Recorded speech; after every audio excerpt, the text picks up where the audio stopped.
kita akan ziarah ke makam dulu, baru kita akan berangkat bersama. Bikin merinding. Matikan, silakan matikan semua kendaraan.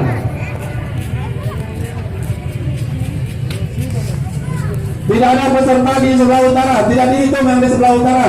Silakan ambil posisi lewat selatan, mutar lewat timur kanan atau jabon. Tidak dihitung peserta yang di utara panggung.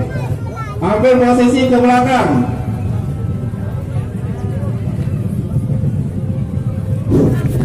Bismillahirrahmanirrahim. Dimatikan mesinnya supaya kita sama-sama hikmat mendengarkan doa atau pelepasan, karena kita pelepasan dari Pak Ustadz.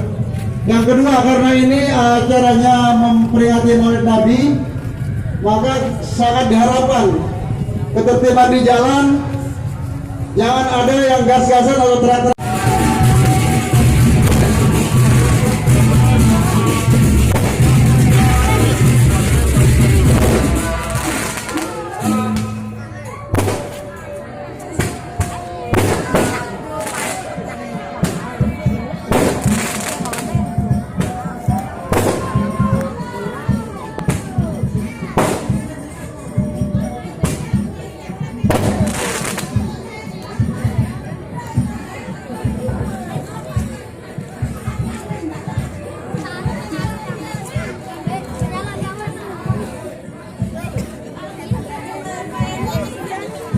Ya.